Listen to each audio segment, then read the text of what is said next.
Okay, here I am. Had some issues there, everybody, so sorry about that. I'll let everybody get a chance to come back here. Well, anyway, I might as well just start talking. This will be in the replay. But yeah, I wanted to talk about, how do you stay creative when you're super tired? Like, I know a lot of us work a lot. I would say everybody these days works a lot just to try to make ends meet. I work basically 6 days a week if I count my YouTube day, which is usually Tuesday. Although today I had an extra day to work on the tube because I had a couple of cancellations for students, and also the weather is absolutely terrible. And it would have only been one student, so I just rescheduled that for either tomorrow or the day after. So thought I would do a live stream. Well, actually, I started out, first I was making a drum lesson video, and that didn't work. I had some problems over there. And, this is a good thing to talk about while, on the topic of this video. How to stay creative when you're tired, and also, like, it's not even just that. Like, there's also, like, when you have setbacks, that's another thing I want to talk about. Technical difficulties, equipment not working correctly, whatever. You can have all kinds of issues when you're creating something. But the number one thing with the title of this video, it's like when you're really tired, sometimes you just don't want to create anything, or you don't feel like creating anything, or you just feel too tired. I think, for me, I have to basically consciously decide, at least to start something. Even if I feel really tired, like if I've been working all day or, whatever, and the day before and I'm exhausted, sometimes you're like, well, I don't feel it, the creative juices, nothing's really coming. But you really can't wait. You can't wait for those creative juices. You sort of just have to force yourself to get started. Like yesterday, I was here and working on in the morning. My original plan was like, okay, I'm going to wake up and I'm going to start recording some guitar and, start working on a song and stuff. And, one thing led to another. I was answering emails, ate breakfast, and then realized it was already like 10:30 and I still had to exercise. I hadn't done that yet. And my original plan was I was going to be, hopefully recording before any of that even started, but that didn't happen. And so basically I just, did what I had to do. I ate my breakfast and, exercised and did all that stuff. And then I was like, okay, so finally I'm going to start recording something. And then I started recording a little bit. I did this like MIDI piano sequence thing and was using arpeggiators and stuff, and came up with a few parts there that I really liked. No, actually, first, you see, this is, what can happen sometimes. First, I went with my original plan. I was like, I'm going to play some guitar, and I hooked up all my guitar gear, and that's why my guitar is still back there. And had a session going in Reaper, and started playing some guitar. And, I played guitar for probably about maybe like an hour and a half, almost 2 hours. And I just was not liking anything I was coming up with, like, at all. And, sometimes that can happen. And I was pretty tired yesterday, and that can also influence how you feel about things when you're working on them. Now, I made a mistake yesterday. I didn't record any of that guitar stuff, which even if you are not liking it, you should still record it. Because a lot of the times it has to do with your mindset at the time, like especially if you're tired. There was probably a couple of things in there. If I had gone back today and listened to, feeling much better today, then I probably was like, probably had some stuff in there that I would have liked. But I just, I didn't record that. But anyway, I moved over to piano and then recorded a few sequences in piano using some, some arpeggiators and stuff. And then I was liking where that was going. And I spent probably an hour and a half on that, or maybe longer. It might have been like 2 hours on the piano stuff.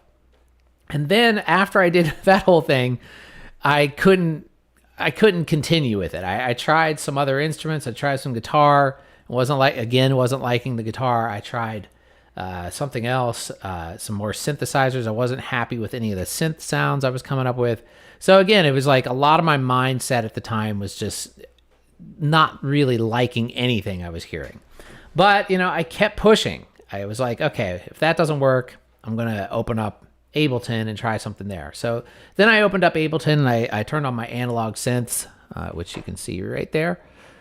Turned on the analog synths, and then finally I was starting to hear something that I was into.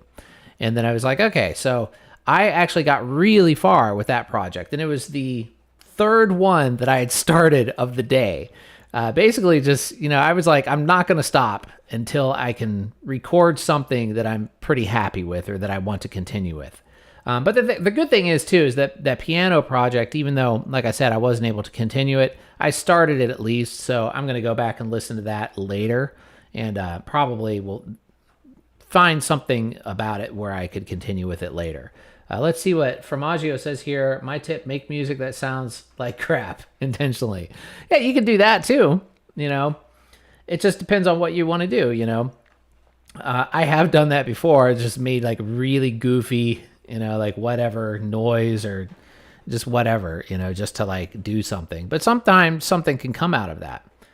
But my point is here is even if you're tired, and you don't really feel creative or you're not really liking it, you kind of just have to force yourself because it's worth it. Eventually what will happen, good morning, desolate morning, or hello, desolate morning. It's not morning anymore. What time is it? It's 4:39 p.m. But yeah, you just have to, for me, I'll just push and push and push. And then yesterday was an extreme example. Usually it doesn't take me that long to get rolling on something, but it was literally all day. I didn't even record any YouTube stuff yesterday because I was just, really determined, even though I thought everything was sounding like total crap because Tuesday is my one day off, and I wanted to record something new because it's supposed to be nice next week, and I have some new drums over here that are in cases, so I can't really show them to you. Well, I can show you this. I have a Chinese tom-tom that's right there.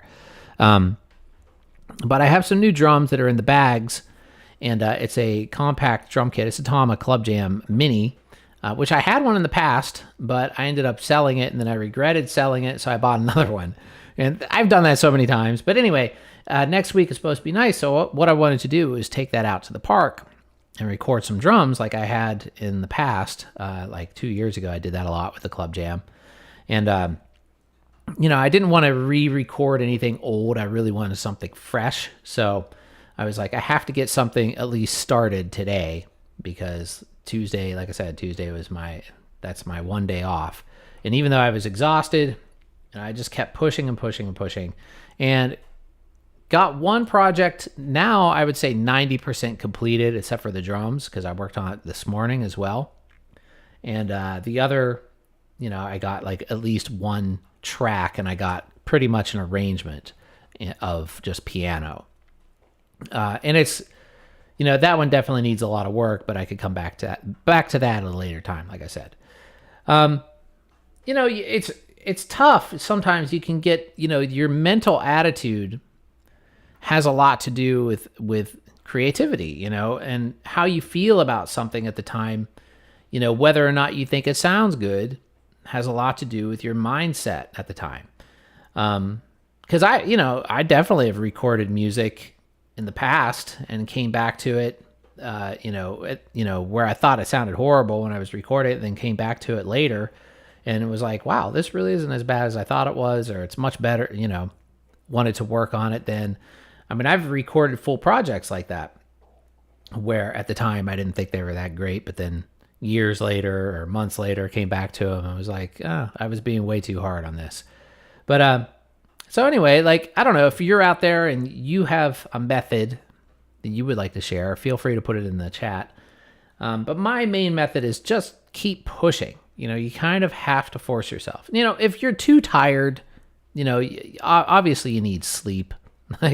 We all, like don't sleep enough, I'm sure. But if you have enough energy to at least start a project, or start something creative, then, force yourself to at least, get something like a sketch down or something like that you can come back to later. And don't be afraid, like I was talking about earlier, don't be afraid as well to like move from one thing. If you're not feeling it, save it, do something else, come back to it. You can always, go back to that first thing and take a look at it later on, and maybe it'll have, maybe it'll spur some new feelings or some new emotions and stuff, and you'll feel like working on it then, or maybe not. I have some projects that, I've been sitting on for years that I don't know if I'll ever finish. There's one on my iPad that's in GarageBand that I just listened to it again the other day because I was like considering maybe using that one for this drumming in the park project that I was talking about. And I still might. I don't know. I mean, it's really weird. Like, and I don't really know how I feel about it. It doesn't sound great, but sometimes too, like if you just keep adding things and building, like sometimes you'll start to hear new stuff, and like you'll be like, okay, maybe I could take this part away and then add this. And then like sometimes projects can kind of fix themselves if you stick with them long enough. So definitely revisit. If you have something that you're stuck on or you just never liked, just keep revisiting it. Don't pull your hair out over it. If it's still not really grabbing you and you're still not really getting any ideas, sometimes they just never will come, and maybe you should move on to something different. But I like to go back and revisit them, no matter how many times I've done that.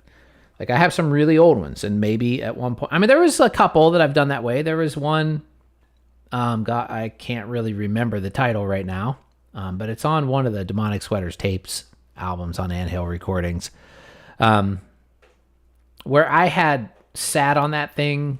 It was another GarageBand project for a really long time. It was like 8 years or something. It was a crazy long time. And the reason why that happened, or why I didn't forget about it or lose it, is because in GarageBand, everything synchronizes to iCloud, if you have iCloud, and then like, stuff that you started years ago will still be there unless you like consciously go in and remove them. But so there was this thing in there, and that one, it was kind of like when I finally added stuff to it, it was because I got that Simmons SD1250 drum kit, and I just wanted something to play to. And I was like, okay, I'll just use this, and just played to it. And then it started to come together once I started to put drums on it. So yeah, you never know. Another thing too is like switch it up, try something different, try a different instrument. If you play multiple instruments, try a different sound. If you don't play multiple instruments, or any different sound, I like to go through and experiment with different synth sounds and guitar tones and bass tones. I have a fretless bass as well as a fretted bass. And the fretless bass is a challenge, like for sure. Every time I get that thing out, I'm just like, oh boy, I have to remember how to do this and remember where all the notes are and everything. And it takes me way more tries than it does if I'm playing a regular fretted bass. But it makes me play different, different drum sets, different drum modules, different acoustic sets, different cymbals. All that stuff will influence the way that I play. Some people, they have one thing and they just use that forever. And there's something cool about that too. Like if you have like your gear a specific way and that's your sound and you always do it that way, I can dig that as well. But I'm just not one of those people. I like to change it up a lot, and a lot of my sounds are different. I think you can still always tell it's me playing, but I definitely like to experiment and change up the sounds. So what about you guys? Anybody out there have any suggestions that you would like to share, or how you stay creative when you're really tired? After work or in the morning or late at night. When do you like to work on music? All that. Agronaut Drum says, what's up? What's your favorite drum module? I like a lot of them. The one that I have on this kit behind me is a Roland TD7. I really like that module a lot. I still have a Roland TD6, which is an old module, and I still really love that module. It has some really cool sounds. Like, they don't necessarily sound real, but I like the sounds. Like, they sound cool, I think. And especially like the electronic-y sounding ones and stuff. I have an ATV XD3, which is a very simple module, but I kind of keep that one around for live use, even though that hasn't happened yet. But I was going to sell it, but for a while there, I actually had it in my school and was using it to teach on the drum kit in there. And but then I was like, I don't know, I put it in storage and then I was going to sell it. And the last gig I did with electronic drums, I used a TD7 module. But I wasn't totally happy with it live because it's got like that weird little, well, it's not weird. It's just, more of a consumer grade module that has those little, it has like an 1/8 inch audio output on it. And, it's fairly, kind of lightweight and just, it's not the most roadworthy module in the world. And so I took that one to the school and switched it out and then put the ATV in storage. And I was like, okay, next time I play like a show where I'm using live electronic drums, I'll use the ATV. Because the ATV sounds like an acoustic drum set, mostly. I mean, it's not like 100% real sounding, but it's definitely one of the more real sounding ones that I have.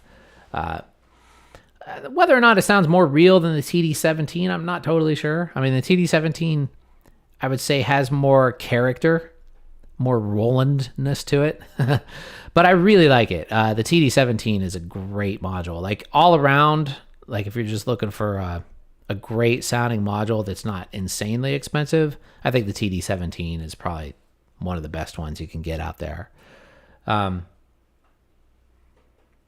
yeah, Desolate Morning. I was just talking about the TD6. Yeah, I love it. I still have mine. And that's another one too where I would totally use live. I have too many right now. I might still, I don't know. I go back and forth. I'm the worst, like, because what happens with me is, like, I'll sell something and then immediately regret selling it and then just buy another one. Like I've done that so many times. And so I just try not to sell things, because even though right now I'm selling a Slingerland drum kit, but I had that thing listed before and then started to get some interest in it, and then I took it down. So, but I have too many drums, and yeah, so I don't know. We'll see. We'll see what happens. Maybe I'll sell this Slingerland. Maybe I won't. If I get a good offer on it, I will. Because I still have I have like a vintage Pearl as well. And like, being in New York City, it's like I can barely use those things. Like, if you play live where you're playing acoustic drums, a lot of the venues in New York City, you just have to play the house drums. And if you're playing in a rehearsal space, they all have house drums. So it's kind of like, why do I have them? I don't know. I just like them, I want to play them. I want to play them live. Like, if I were going on tour or something, I would need them. Not that I had never used them. I mean, I did play both of those kits, the Slingerland and the vintage Pearl, last year when I performed with Lincoln for 2 shows. I used the Slingerland on the first show and then the Pearl on the second show. So, I mean, it does happen. But yeah, the TD6 is a really cool module. It has acoustic and electric sounds, and it has a lot of sounds in it, like a ton of sounds. And it works really good for MIDI too. Like, if you want to trigger like software, it has a standard MIDI, like round cable on it. So you need like an audio interface or a USB MIDI cable or something like that to plug it in. But it works really good for that. Like, I've used it with Easy Drummer and Steven Slate drums, and I think the TD6 is actually one of the better triggering modules that I have. I mean, the TD17 is just as good, but I would say those two are kind of like at a tie, whereas the TD07 is, it's still really good as far as that goes, but it's a little harder to dial in. And then I also have a TD5, which is in here, which is another very old Roland. Like, that one's like from the 90s. And that one's cool too. I don't use it enough, but I used to use it more. I used to have it hooked up as like my main module, but it sounds surprisingly good for how old it is. And TD5s you can find for dirt cheap. Like, you can find those sometimes for under $100. But the problem with the TD5 is it doesn't have like a lot of trigger inputs. Like it has, I think, standard 5-piece kit with a crash and ride is basically all you can do in it. And it's pretty limited too as far as what triggers you can plug in there. Like you only have like the Roland stuff. You can't really use too many weird symbols and stuff with it because it's so old. The TD6 will accept a lot of stuff. I've plugged in, pretty much every brand hi-hat controller into that thing, and pretty much everything has worked. So, yeah, it's nice. Yeah, but staying creative. Trying to think, like, I don't know how many times I could say it, but it's just forcing myself. If you don't, like, sometimes, I don't, and like I can go a long time. Well, it feels like a long time with me. If I go like a week without recording anything, I start to feel weird. But it does happen. And then like I'll start to be like, I don't know. And then it gets harder to do it again. Like if you make sure you're doing it at least once a week, you're recording some music at least once a week, it's much easier to stay on that pattern and to stay on a good roll, even when you're tired, rather than if you just kind of get in the habit of not doing anything, then that'll become normal for you. And you'll just, it'll be even harder to get started if you go a long time without doing anything. So once a week minimum for me, I would suggest 2 or 3 times a week to try to work on something. But, sometimes you're just too busy. Lately, I've been way too busy to do more than once a week. That's why yesterday, Tuesday, even though I was super tired, I was like, I'm going to force myself because I don't have any time. That was like the only time that I had. So sometimes new gear sparks inspiration besides listening to people. Yeah, totally. I agree. New gear or changing up the gear, even if you can't afford new gear, you can sometimes, do something different. A guitar, you can try different tuning. Synths, you have endless synths on, software you can mess with, free ones too. Drums, you could try new plugins, you could try new patches, you can try programming, stuff like that. All that stuff helps. Another thing is like, researching, taking some lessons, watching some YouTube lessons, try to improve on your instrument. That can, definitely inspire some creativity, for me, definitely.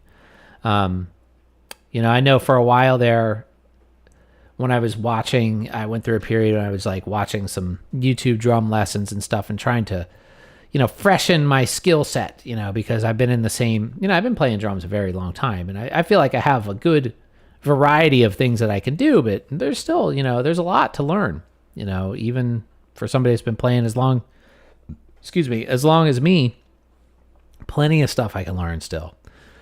There was a period there where I basically learned a bunch of Brazilian styles, and I even went to Brazil and learned how to play a lot of the samba drums, got really into that for a while, bossa nova and Latin styles, and actually not so much on the Latin style, well, a little bit, but I was doing more hand drums for that. Let's see. When I get in a creative funk, I force myself to learn a new song to draw inspiration from that drummer's technique, is what Argonaut Drums says. And yeah, that's totally a good thing to do. And I think, like, luckily for me, like, because when I'm teaching, I don't really have to think about that too much because I'm always, trying to find songs that the students enjoy to teach them. So that forces me to learn songs that I don't normally listen to or wouldn't select. And that can help me too, because, I'll hear things in those, that give me ideas. And that's cool because it's like completely outside of my normal comfort zone for music, like of what I would listen to or be inspired by normally. So it's cool that happens. But yeah, that's a big thing. Don't know what else. You guys want to hear some music? I could play a song or something, and maybe run to the restroom here. So yeah, let's do that. It's gonna say starting soon, but let me switch that. Switch this to be right back. There we go. Okay, I'm going to put on some music here, and I will be right back.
Alrighty, I'm back. Let's stop the music there.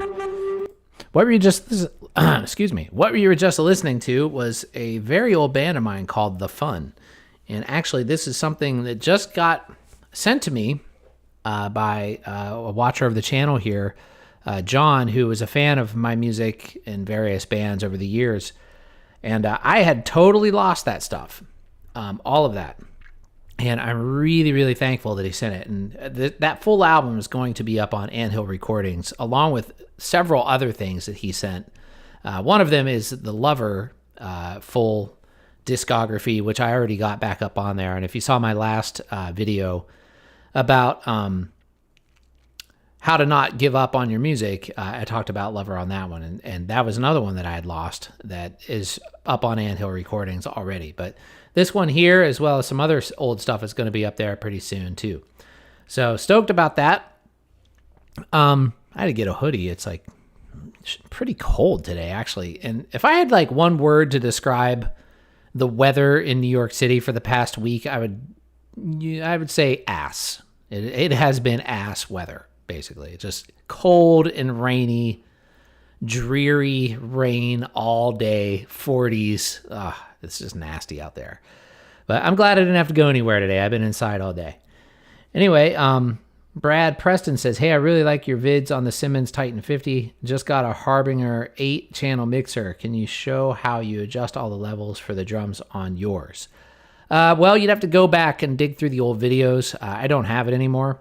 That was a complimentary kit from Simmons. And, you know, if you saw the early part of the stream, I was talking about how I have way too many drums. And so I just have to get rid of stuff over time. I can't keep everything. And the Titan 50 I did like. It was a pretty cool kit. But I sold it to somebody here locally, and I'm pretty sure they're happy with it. But, I mean, you could go through, you can adjust the levels in the app, if I remember correctly, as well as you can do it all within the module, too. It's fairly straightforward, I think. Yeah. The app, I know, makes everything easier on those Titan drum kits. And I heard they have a Android version of the app now, too. They only had iOS when I had it. And that was a complaint of a lot of people. I mean, not from me, because I have an iPhone. But I know a lot of people have Android. And I used to be a big Android user, but I don't know. I switched to iPhone and got trapped. You really can't go back once you switch to iPhone. So... yeah, another thing I want to talk about, you know, back on the creativity thing. You know, if you're really, really tired, you know, you really need to get rest, obviously. But if you only have a little bit of time that you can work on something, just take that little bit of time. And even if it's just like, you know, putting on your phone's recorder and picking up an acoustic guitar, you know, try to get something down, you know, just keep it going. Keep something, you know, keep creating something, is my best advice. Like I said before the break, is if you stop, you know, for long periods of time, it makes it even harder to start up again. Any questions or comments or anything on that out there? Anybody have any ideas as far as how they stay creative? Sorry, I can't talk. Stay creative even when they're tired or they're working a lot. Another thing you could do, depends on how much you care about your job.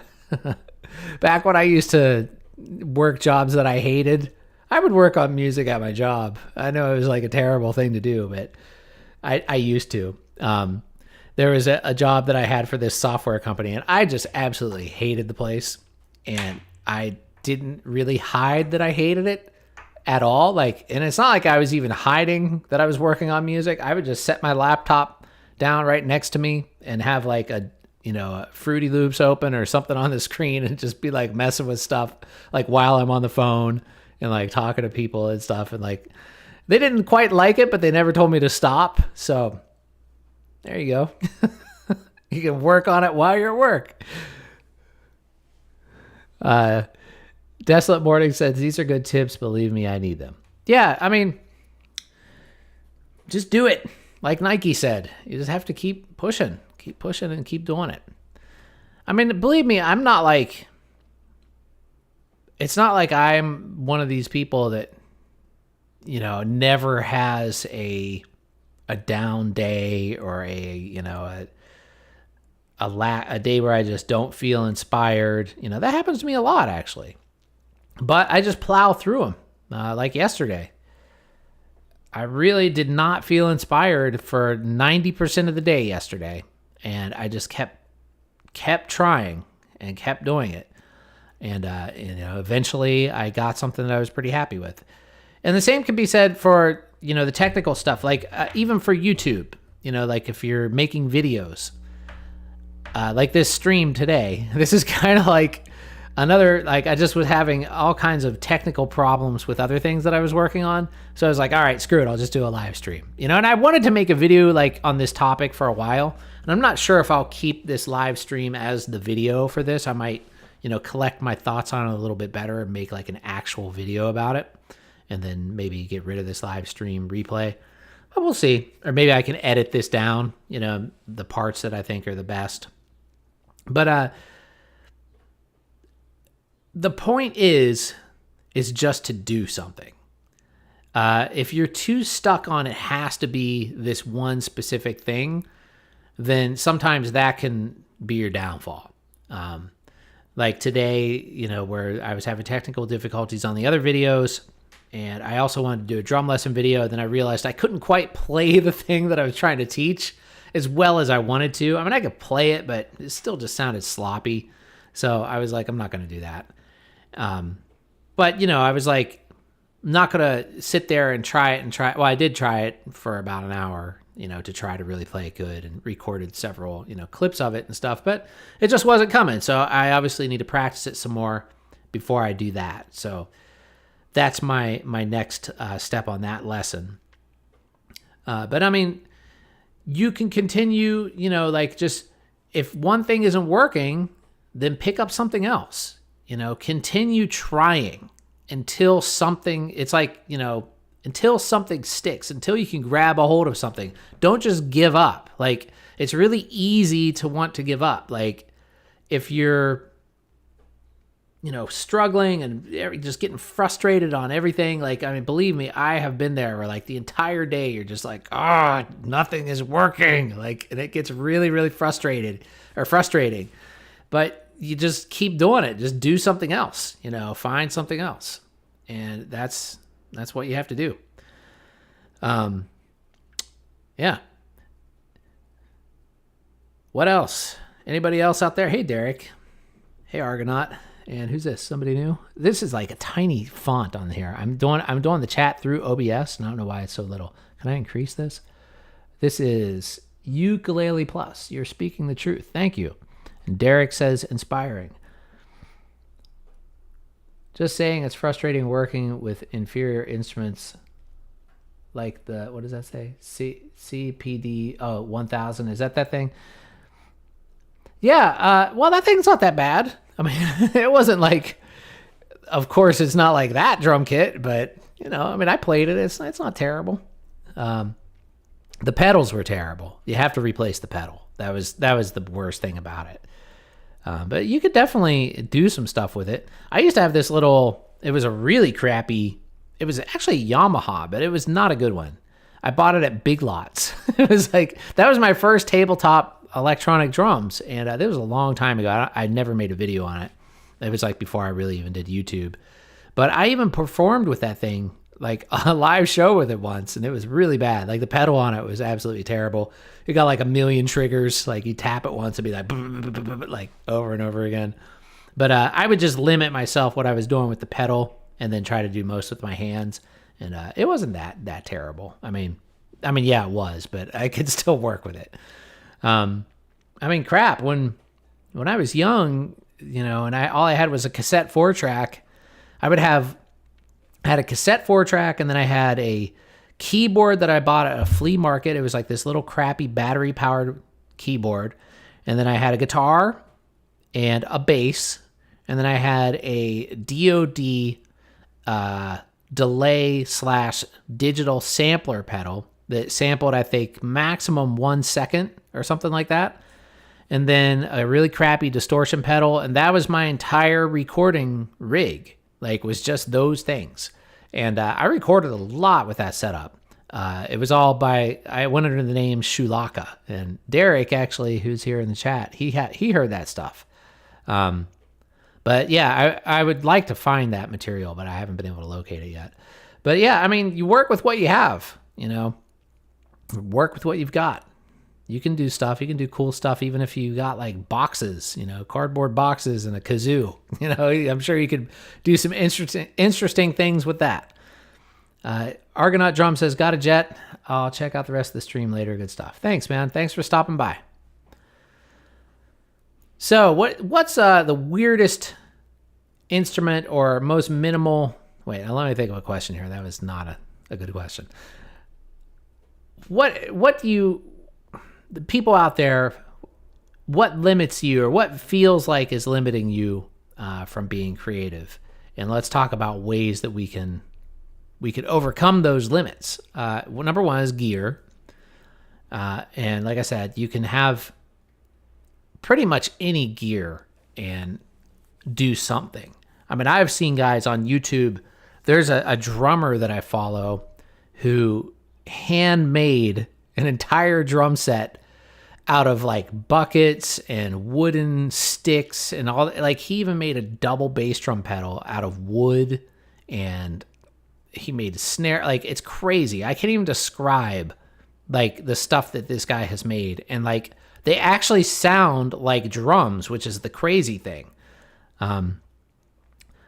The Milkman says, hey, I was just looking over your videos to see if you have any recommendations for replacing the Titan 50 hi-hat pedal, and here you are live. Any recommendations? Thank you for the video and reviews. I don't know why do you want to replace it, first off? If you're looking for like a hi-hat on a stand, I don't know if anything like that will work on the Titan 50. It might. I never tried it.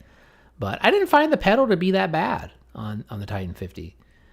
Some people don't like, when you have a pedal like that's not on a stand, but if it's anything like the Nitro, well, actually, no, I remember it's very different. The hi-hat is very different than the Nitro. The Nitro, you really can't upgrade the hi-hat on that thing. Well, you can, but it sucks. Like, everything you do is going to suck.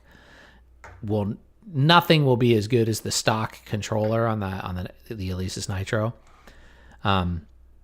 But the Simmons Titan 50, it's possible.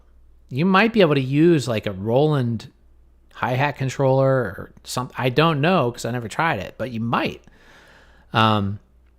Because if I remember correctly, I think that thing does have like a variable like hi-hat type control on it. Like, it seems like you get more than just like a couple of sounds. I feel like I really need to lean into it to get it to register a lot of the times. Well, that's interesting. I never noticed that on the one that I had. But maybe it just needs broken in if you had it for very long. You could also, like, maybe try another Simmons pedal. Like, because I would say probably an SD1250 pedal should probably work. But I don't know, though. I mean, I haven't tested it. Sometimes hi-hats that's like the one thing. Like, you can usually get most drums and triggers to work with other electronic drums most of the time, except for Yamaha. And even some of those you can, some of the times. But the hi-hat's always like, that's the wild card. You never really know. Some of them just won't work. They can use different technology to control what the hi-hat. Some of them use like a variable MIDI control, like CC, and then other ones don't. Other one is just like a switch, and it's just like open and close. The Nitro was like an open and close switch, but it had a third position in the middle, which was weird, and it also used like a small plug. And like I said, only you could buy other controllers that would work with it, but none of them worked as good. Like, there's the Go E drum controller that I tried with the Nitro, and it just never worked right. Also, I'm very new to drumming, LOL, so it could be user error. I've had it about a month. Also, how old are you? Do you mind me asking? Because I know I have a lot of students, when they're young especially, have a hard time holding down the hi-hat pedal on electronic drums. So, yeah, that could be it. I mean, it also could be, and that you're new to drumming. Maybe if you're like an adult. Like just getting the strength to hold it down all the way can, just takes a little bit of time. When I first started playing drums, I learned on an acoustic drum. So the trick with the acoustic set is you could just close the hi-hat and then, tighten the clutch back up with it closed. And then you wouldn't have to worry about holding it down. But you can also, on some electronic drums, I think you should be able to do this on the Titan, but I've done it on my Avatar set that I have at school. What I did is I created a new patch that has closed hi-hat all the time, so they don't have to hold down the pedal. Excuse me. And that makes it easier. Milkman says 38, that's when all the greats start, right? It's never too old. You're never too old to start. I mean, I learned how to speak another language when I was in my 30s, late 30s. And I became pretty fluent in Portuguese. Not like totally, but pretty good. I went down there and I could speak it, and I never took any other languages and stuff. So just stick with it. You can learn. It's never too old to learn. The thing is like people are always like, oh, kids, they learn better, but not necessarily. I mean, I teach children. I think the advantage children have over adults in learning things is just time. Yes, it seems like that they can learn better, but that's because, they have 5 to 8 years of not having to work, and where they can just do play whatever instrument that they're working on. Sure, they have school, but it's not quite the same. So, kids, yeah, they can learn things, but also their bodies aren't for drums. Sometimes, it's a very physical thing. So an adult can have an advantage over younger people in that, area, because if you learn the technique right away, you already have the muscles for it and the developed, body for it. So all you have to do is just stick with it. See, Tim Kleiner says, love your channel, Justin. Nice reviews and great drumming. Keep up the good work. Oh, thank you so much. Thanks for the comment. I wish I could make this font bigger. Can I? Let's see. I wish you guys could see how tiny this is. It's very, very small. I guess I could look at that. Oh, what did I just do there? Now it's gone completely. What? Okay, I'm going to have to open up YouTube now because it's just completely gone. All right, where to go here? How do I see the live chat in YouTube? That's not it. Guess I just go to the web page.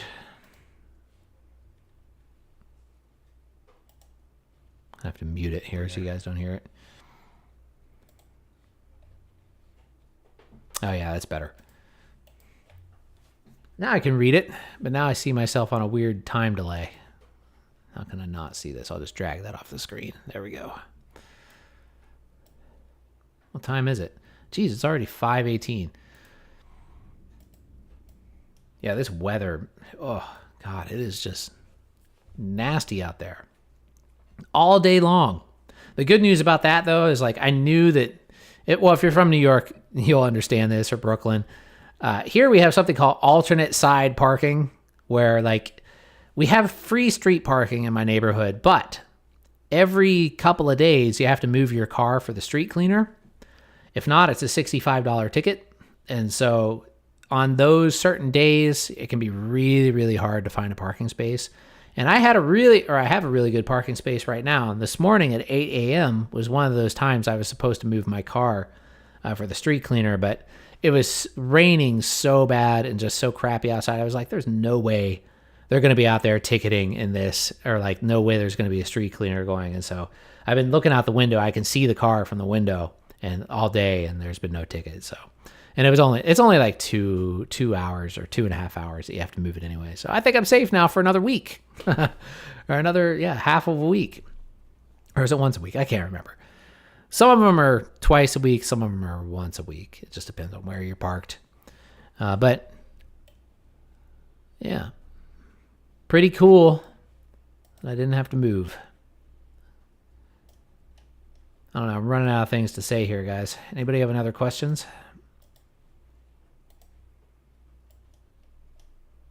I gotta quit messing with OBS. It's like messing everything up every time I touch something.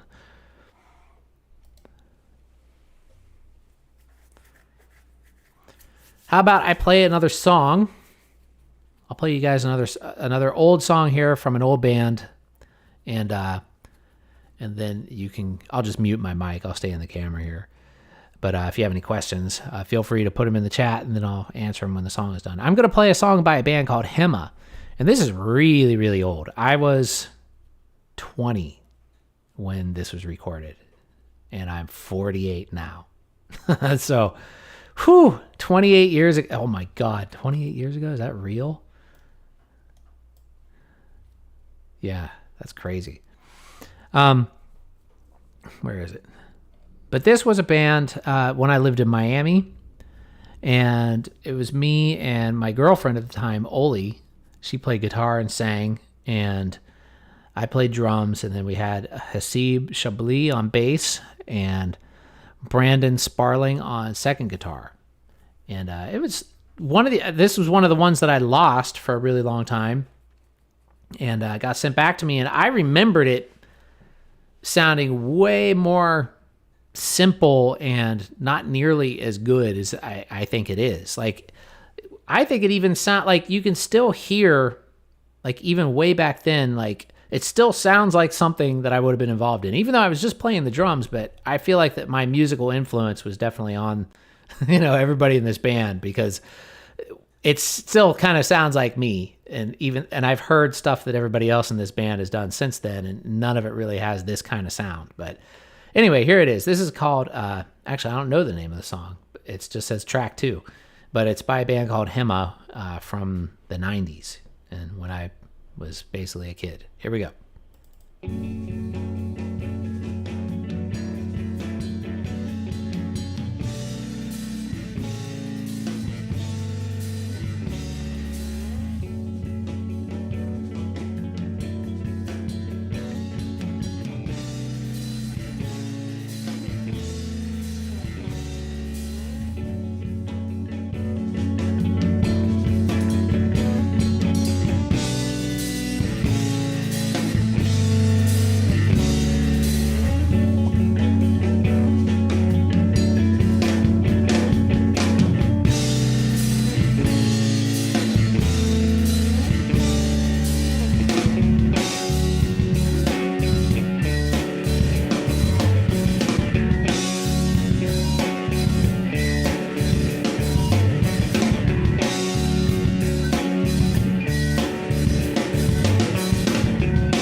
Okay, yeah, that was Hema with a G. We spelled it with a G. I don't know how that says Hema. That was not my idea. Let's see. Let me finish this comment here.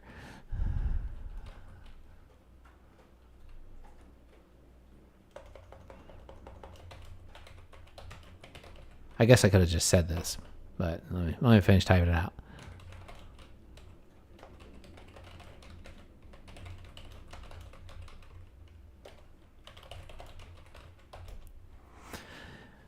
Yeah, I mean, rehammering cymbals, I've done it on a lot of them. There's not like a crazy science to it, at least with mine. My idea, originally came from when I got that ballistic crash by Sabian, which just has the giant, ball peen hammer dents, machine hammer all the way around from the underside. And I just thought it sounded really cool. And I was like, well, that can't be too hard to do. So I just I based the idea off of that. And first I just used like a regular, like crappy, like hammer for nails. And like, it just really wasn't the best way to do it, but it always worked fine. I mean, I never broke a cymbal.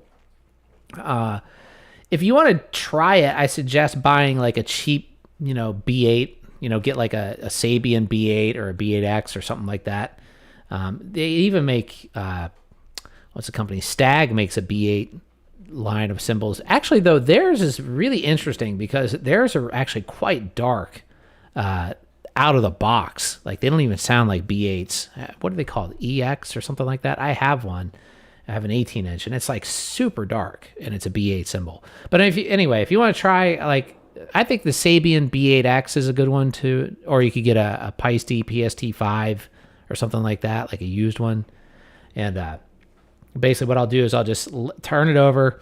I've thought about making videos on this before, and maybe I did. I can't remember. But I'll just, lay them down with the top up on like a big pillow or something, and then just, whack it and spin it a little bit, whack it, spin it a little bit, and do like, a row towards the bell, and then like one a little bit further out. And then depending on how much I want to do, like I'll start in the center and I'll go outward. I just did it to a ride, actually, and the ride sounds really cool. And I was going to make a video on that, but I didn't. Like, I don't know. I'm kind of like, the reason why I'm always weary of posting those videos is because I don't want people to start coming back and like blaming me for ruining their cymbals, like, which could happen, because sometimes people like, they'll leave a comment like, you told me to buy this drum set. I'm like, I didn't tell you to buy anything. Like, I'm just, telling you what I thought of it and giving links. Like, you don't have to buy it. I'm not saying you have to. It's just an opinion. But, so you never know. I don't want people to say, that, or to feel like I'm suggesting that they destroy their cymbals, especially if they're expensive ones. The 900, I think, is a bit too much on the pricey side to do that too, even though they're cheaper than the other ones, but they're not super cheap. I still have a 20-inch 900 crash and some 900 hi-hats and 900 ride. The 900 ride cymbal sounds phenomenal. I wouldn't touch it. And I liked the 800 or the 18 as well before I hammered it. The reason why I hammered it was because I did this live recording of Demonic Sweaters, and I kept hearing it on there, and based on that recording made me want to rehammer it. But that was a bad idea because the recording wasn't an accurate representation of how that thing actually sounded, because there was a lot of background noise because it was all live. When I went back and then heard it again on other recordings, before, or not, that weren't live, and before I did the hammering, I actually really liked it. Though I do like it still a lot now. I mean, it doesn't sound like really different. It sounds a little different, but not like insanely different. It sounds just a little bit trashier. But it's still really good. I mean, it goes really well with the current setup that I have right now, like set up on my Club Jam Flyer. I have the Formula 602 ride cymbal, the 404 crash on the right, and then the 900 rehammered on the left, and then the 2000 heavy hi-hats, color sound heavy hi-hats. Those things sound really good. Those heavy hi-hats, the 2000 line, especially the color sound Peisty hi-hats actually sound in my opinion, better than the regular ones because they dry them up a bit and make them a little bit darker. So they give them kind of this like, I don't know, this nice kind of dry and a little dark sound, even on the ones that are usually kind of bright, which is really cool. And I like those, specifically those 2000 heavy hats, because like to me they sound a lot like new beats, like Zildjian new beats, which I think Zildjian new beats sound incredible. Well, some of them. I've had new beats that sounded terrible too. It's weird. Like the problem with Zildjian is they're just so inconsistent. Paiste, like that's the thing with Paiste is if you get one, if you get another one of the same one, it's gonna sound 99.9% exactly like the other one that you had. Like they're just incredibly consistent on their cymbals. Zildjian, on the other hand, are not consistent at all. Like you can get one Zildjian medium ride that sounds phenomenal.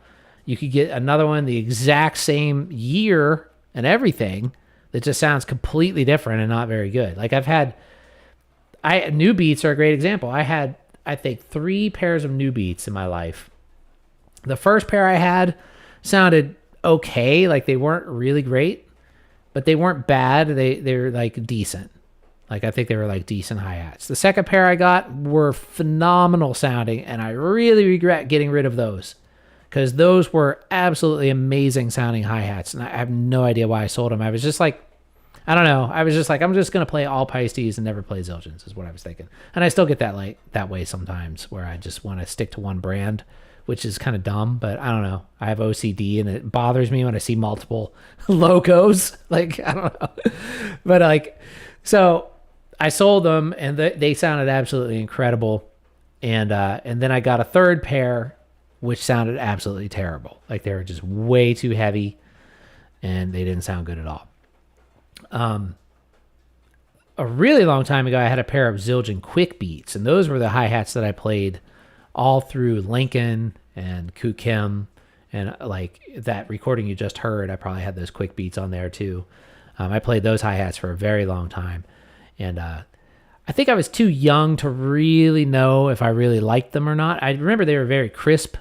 The new beat or the quick beats are a lot higher pitched than the new beats, which these days I probably wouldn't like that as much. But they worked good at the time, and they were good to play like, double strokes and stuff on because they had a nice crisp attack for closed sound. I think the open sound on the quick beats were very good though. They were too hissy. Another great pair of hi-hats that I had were the Sabian XSR Monarch hi-hats. Those hi-hats sound really nice too, and they kind of sound like, it's interesting because the Monarchs, Sabian does this treatment to them to make them look vintage, but essentially they're color sounds because what's on there is like a paint. It's not like they're not aged really. Like if you look at it, it's like definitely some kind of finish. And what the finish does is it makes them very, very dry and kind of dull sounding. But I like that. Like some people don't like that. Well, I mean, it depends on what I'm doing, but that's why I like the color sound hi-hats and even some of the color sound rides, because it makes them just drier. But those Sabian XSR Monarchs are essentially like color sounds, but like brown, like crappy brown color sounds. But they sound cool though, especially the hi-hats. The hi-hats, and I had a 20-inch that sounded really nice of those. And then I had a 19 that sounded absolutely terrible, but good as a ride, but as a crash, it sounded like absolutely god-awful. Like it was probably the worst sounding crash on the planet. It sounded like a brass crash, like less sustained than a brass crash. It was crazy. But that's another one too. Sabian are wildly inconsistent. Like none of the companies are as consistent as Paiste. The only one that I think is almost as close is Meinl. Meinl cymbals all pretty much sound like if you buy one of the same model, over time, it's basically going to be very, very close sounding to the original one that you had. But Zildjian and and Sabian. I mean, some people will say, you know, but they like that. And I do kind of like that they're different too, because they gives them more character, but you have to be really careful with which one you're picking out. Makes it very hard to order them on the internet. Whereas Paiste, like, you pretty much know what you're getting when you order it online. It's going to sound how it sounds. Anyway, it looks like running out of questions here, and I've been on for a while already. How long's it been? Let me close this. Wow, it's already been an hour. It's been, the time flies on here. Anyway, I'm going to get off. And anyway, thanks for watching, everybody. Another question here. Tim Kleiner says, I've got Paiste PST7's great cymbals for the money. I drilled the bottom of the right hi-hats a bit too much, but it's fine. Wait, what does that say? I can't. Why is the heart blocking it? I drilled the bottom of the light hats a bit too much, but it's still functional. What do you mean you drilled it? Did you put like air holes in there or something? I love the light hats, the PST7 light hats. I have a pair of those. Those sound really nice. Those sound like almost exactly like Giant Beats. It's crazy. If you go on Paiste's website and go to their sound room and put the 14-inch Giant Beat hi-hats and the Paiste PST7 light hi-hats in there and A-B them back and forth, they're nearly identical. But one of them costs like 3 times as much. So yeah, those are really great. I have a PST7 19-inch Crash that I don't love. I like it. I don't love it. And that one I probably should have rehammered, but it's not bad though. I mean, it's good for certain things, like when I play in Demonic Sweaters, the band, like in rehearsal, like for really loud stuff, I like it because it's actually a kind of a brutally loud crash. But it's definitely not as good, I think, as I think the PST thin crash sounds better. PST7 thin crash, I think, sounds better than the regular crash. And a long time ago, I had a PST5 19-inch rock crash, and they don't make that model anymore. And that's a shame because that particular model sounded absolutely amazing. I have no idea how that cymbal sounded that good, but I mean, I swear it was like one of the nicest sounding crashes I had. And again, I sold it. I don't know why. I built up so much stuff and I have to get rid of things, but hearing it back on a recording now, especially, I'm like, damn, why did I sell that thing?